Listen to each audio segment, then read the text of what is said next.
influx of followers I've gotten from the build montage video of the 67 Duramax, I figured I should get everybody up to speed on the Blazer project behind me here. This is also getting a Duramax swap.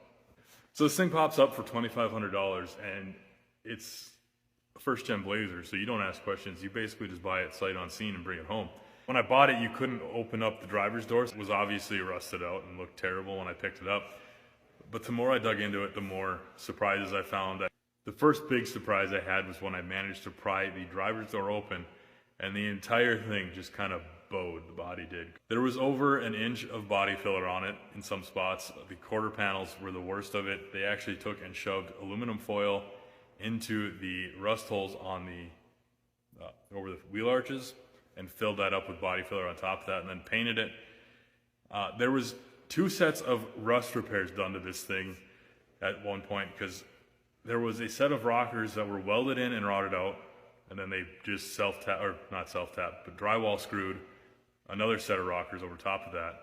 There was patch panels on the door and on the front of the quarter panel that were tack welded in over top of the rust holes, and then body filler and paint on that. And it was painted red. It was painted red again at that point. And then when they painted it yellow, that's when they used drywall screws and rivets to put the sheet metal panels on, and then body filled over top of that and sprayed it yellow.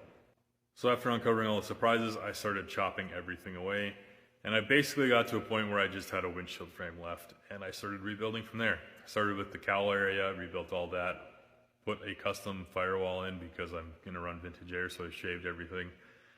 And then with all of the supports and everything in that area rebuilt, I've started doing replacing the floor supports and everything from the front back. I made a tube structure to replace everything.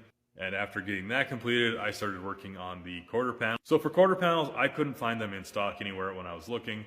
So I decided the hell with it and just went ahead and spliced in new sheet metal on the quarter panels that I had.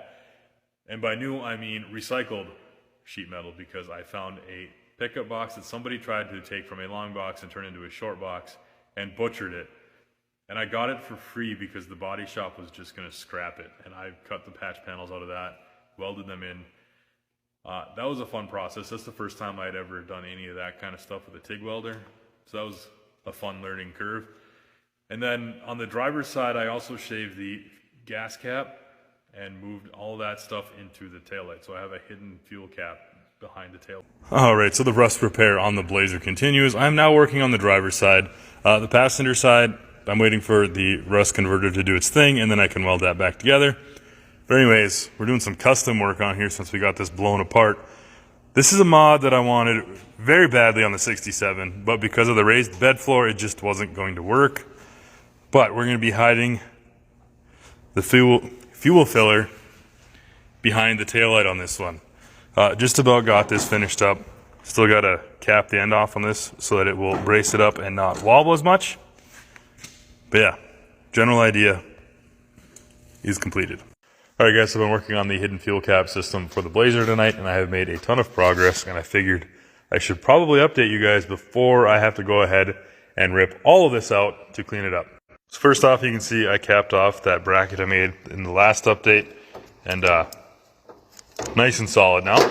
And I also went ahead and got the fuel cap all boxed in here and mounted in place.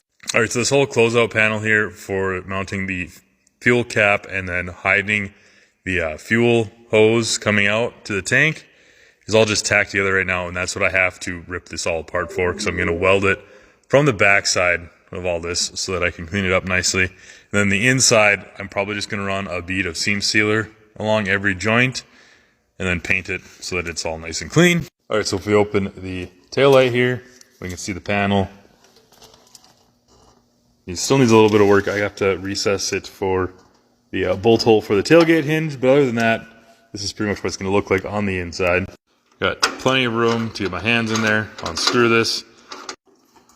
And then I've been mocking it up with a fuel handle that we got here. Hopefully they're fairly universal.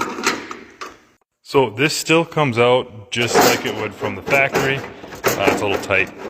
So we pull this guy out and we can get to everything that I've been fabbing up here. We can take the outside panel here and you can see everything I have going on. Yeah, I've got like 4 tacks to pop, and I can pull this whole piece out, finish welding it, and put it back in.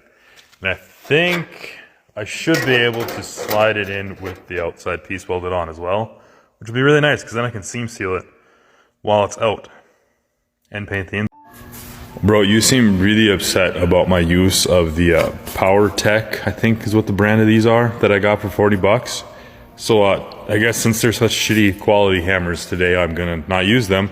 I'm gonna turn this flat sheet of metal into a patch panel for my filler neck hole using just random shit I find around the farm. That looks like a nice smooth rock. That'll be a good hammer replacement. And another one here. Let's see if we can't make something with these. Since I'm trying to do this without actual tools, instead of a shot bag, let's use this pile of dirt that I've swept up that's fallen off the cultivators while working on them. And we'll use that as a sandbag instead.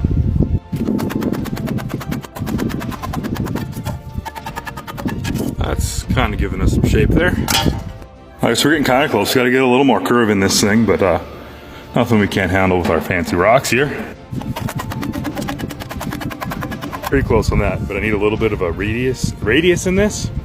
And I can't do it one-handed, but I'm gonna just lay it on this and kind of put pressure on both sides and get a little curve to that. Alright, so I'm getting that basic shape that I want here. I gotta fine-tune that radius just a little bit yet to get that dip in there, but we can handle that. This rock is pretty flat, so I'm gonna use that as my dolly to back this. And then to get that curve a little bit deeper, I'm gonna use this other rock here, and I'm gonna do a rock off rock technique here. And we're gonna roll that in a little tighter right there.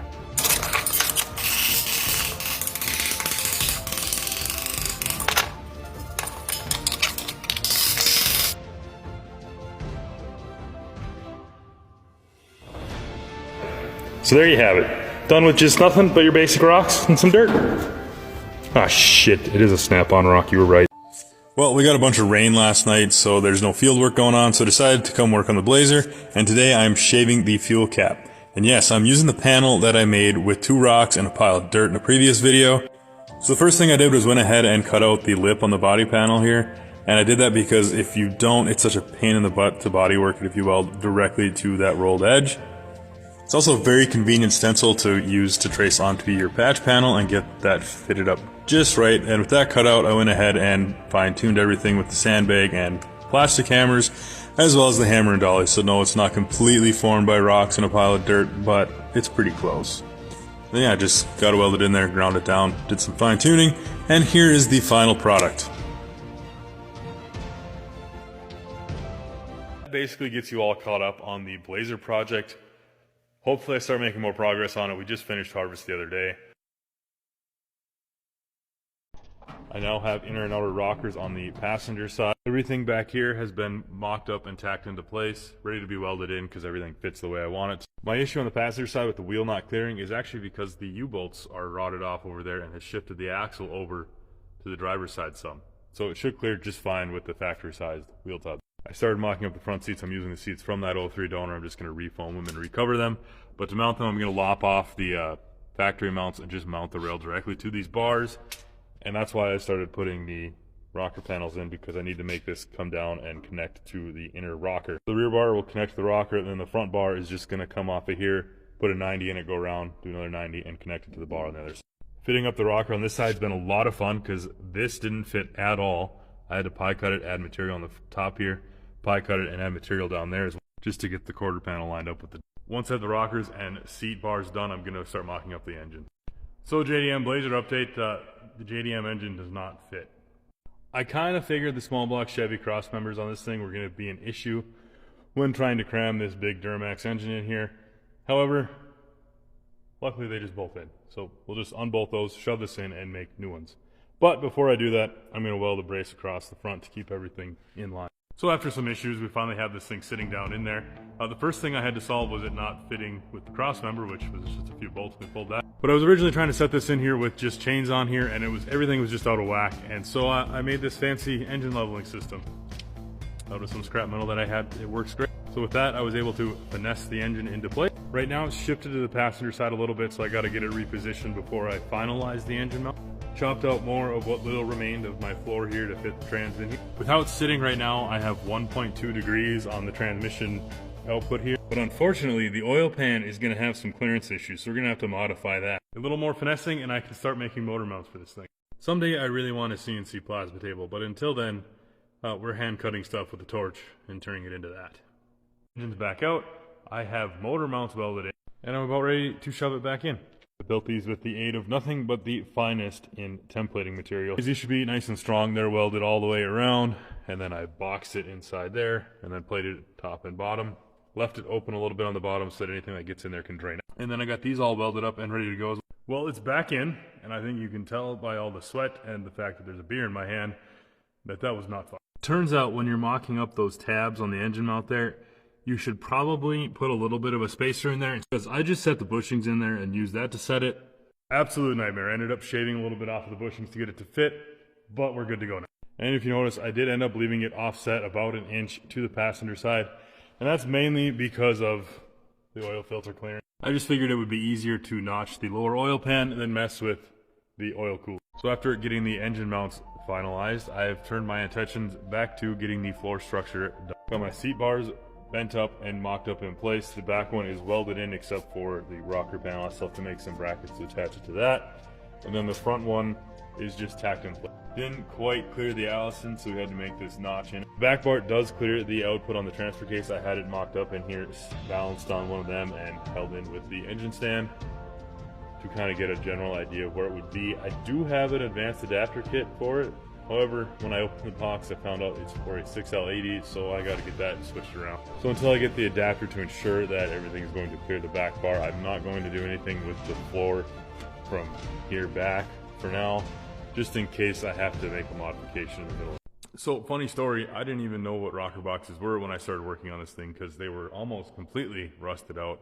And when I got my driver's side one, or my driver's side door to open finally, and then I tried slamming it shut, what was left of that rocker box actually fell out on the ground. So for those that don't know, the rocker boxes attach at this seam up here. You can see where I drilled it out and popped it off. However, I've replaced all the rocker box structure with this tube. So the rocker box usually goes from here all the way back, and then it ties into a support that runs across the back of the floor here, which obviously I had none of that left. So I just built everything from scratch. And once I got the rocker panels in here, it really sturdied this up. However, you can see when I unbolted that support that I have up there and cut the driver's side one out to mock up seats, it actually sagged it back down a little. And all of the flex is happening in the floorboard here because there's no support there, right? This lip is completely rotted out on the other side, so I'm going to replace it with something like this. Obviously it'll go on the back side, but it'll run all the way across and should stiffen everything up. I think I'm calling it a night.